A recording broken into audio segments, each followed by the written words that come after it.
ఏన ఏన చ పాపేన యజ్జచ్చిహ్నం ప్రజాయతే. ఏ పాపాల వల్ల ఎలాంటి జన్మలు వస్తాయి, అది ఆ పాపం వల్ల ఏమనుభవిస్తున్నాడని ఎలా తెలుసుకోవచ్చు? కొంతమంది అంటూ ఉంటారు, ఏ పాపం వల్ల ఏమనుభవిస్తున్నామో తెలియకపోతే మనకు ఎలా అండి అని. అవి కూడా శాస్త్రములు తెలియజేస్తున్నాయి.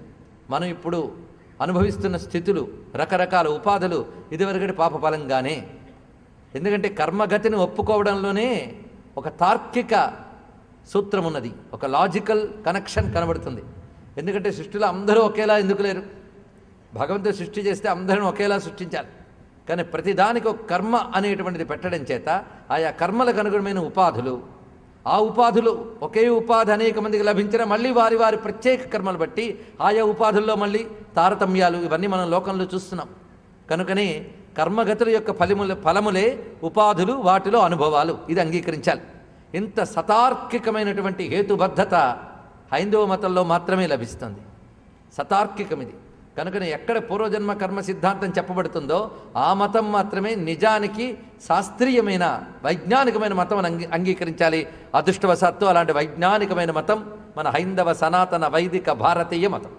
ఇందులో అనేది కనబడుతుంది స్పష్టంగా.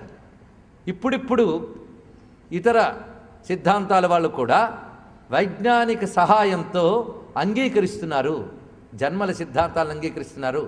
ఆశ్చర్యకరంగా పాశ్చాత్యులే ఈ జన్మలు, వాటి యొక్క ఫలితాలు, వీటి గురించి పరిశోధనలు చేసి వాళ్ళ పరిశోధనలు అందిన పుస్తకాన్ని చూపిస్తున్నారు. శ్రీ రామ్ చరణ్ దాస్ గారు రచించినటువంటి గ్రంథం గురించి ప్రస్తావన నేను చేశాను. అందులో సత్య సంఘటనలు ఉన్నాయి. అంటే అర్థం ఏంటి?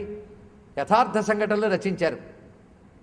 దాని ఆధారంగా కూడా మన పురాణములు ఎంత సత్యాలు చెప్తున్నాయో అర్థమవుతుంది. అలాంటి గ్రంథాలు, పాశ్చాత్యులు చేసిన పరిశోధనలు, ఇవన్నీ చిట్ట చివరికి ఏ ముగింపుకు తీసుకొస్తున్నాయంటే పురాణాదుల్లో చెప్పిన అంశములన్నీ సత్యములే అనే విషయానికి వస్తూ ఉన్నాయి.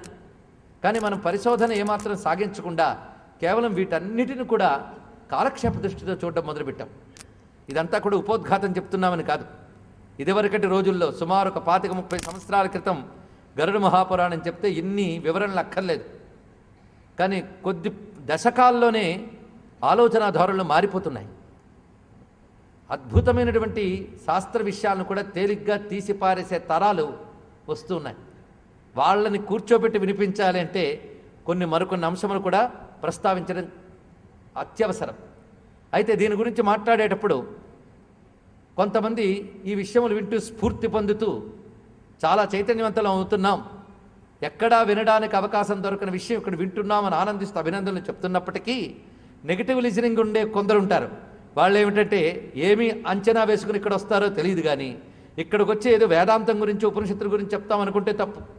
అది చెప్పట్లేదని కాదు, జీవితానికి సంబంధించినటువంటి కొన్ని పురాణాంశముల్ని ఎక్కడ విడిచిపెట్టకుండానే మనం చెప్తున్నాం. ఇది కల్పించి చెప్తున్నదా? గరుడ పురాణం మాకు కావాలి అని అడిగినప్పుడు గరుడ పురాణమే చెప్తాను తప్ప ఇంకేదో గ్రంథం చెప్పను కదా. ఆ గరుడ పురాణం ఆధారంగా తీసుకుని ఇలాంటి సమర్థనలు చెప్తూ ఉంటే చెప్తున్న సారాంశం దేనికి, ఎందుకు చెప్తున్నాం, ఎందుకు తెలుసుకుంటున్నాం, దీని ద్వారా మన జీవితంలో చిత్తశుద్ధి ఎలా చేసుకోవాలి, ఈశ్వరానుగ్రహం ఎలా పొందాలనే ఉద్దేశంతోనే చెప్తున్న విషయం చాలామంది పాజిటివ్ లిజనర్స్కి, అంటే సకారాత్మక భావనతో వినేవాళ్ళకి తెలుస్తూ ఉంటుంది. కానీ నకారాత్మక భావంతో వినేవాళ్ళు దీనిలో ఉన్న క్రీమ్ను అందుకోలేక ఆ నెగిటివ్ దీనివల్ల డైల్యూట్గా భావించే వాళ్ళు ఉండవచ్చు. కానీ ఎన్నైనా ఏ తపనతో చెప్తున్నామనేది గ్రహించాలి. ఇవన్నీ ఉపోద్ఘాతములు కానీ పక్క వివరణలు కానీ ఉన్న విషయం మరింత నాటుకోవడానికి చెప్పడం తప్ప ఇతరములు కావు.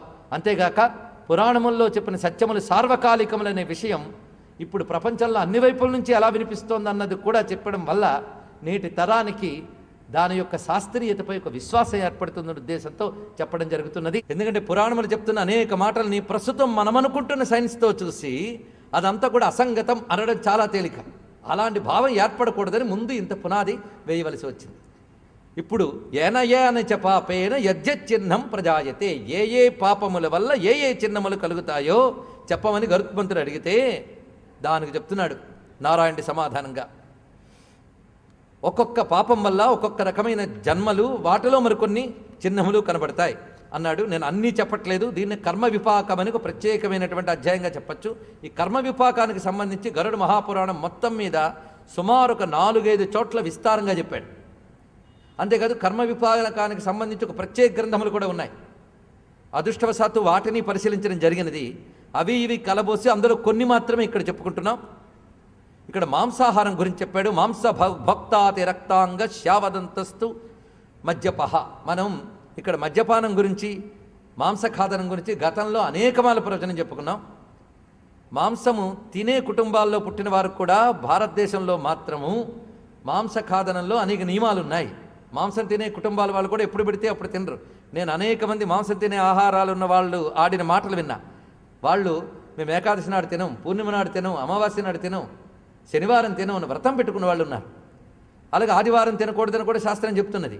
ఇలా పాటించే వాళ్ళు ఉన్నారు.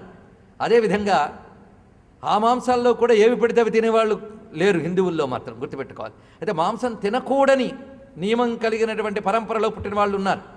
వీళ్ళిద్దరు ఎవరు గొప్పవారంటే ఏ వర్ణానికి ఆవర్ణమే గొప్పను మొదటి నుంచి మనం చెప్పుకున్న ఆ భేదం మాత్రం వదిలేయాలి మనం. మొన్న మధ్య అన్నారు ఇవన్నీ బ్రాహ్మణులకేనా అని. ఎక్కడైనా పొరపాటునైనా అలాంటి ధ్వని వచ్చేటట్టు చెప్పడం జరిగిందా? నేను అన్నానే పాజిటివ్, ఎక్కడా చెప్పలేదు.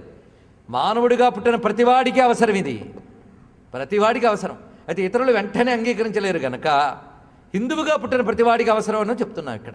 హిందువుగా పుట్టిన ప్రతివాడు ఏ వర్ణం వాడైనా వాడికి పనికి రావాలి కనుక సర్వవర్ణములు వారి కోసమే మన ఋషులు రచించారు. వేద ధర్మాన్ని అనుసరించి జీవించేవారే చాతుర్వర్ణ్యముల వారు కూడా. ఈ చాతుర్వర్ణ్యముల వారికి పనికొచ్చే విషయములు ఉన్నాయి. అయితే మాంసం తినకూడదని నియమంలో పుట్టినది ఇంట్లో వాళ్ళు మాత్రము మాంసం తినరాదు.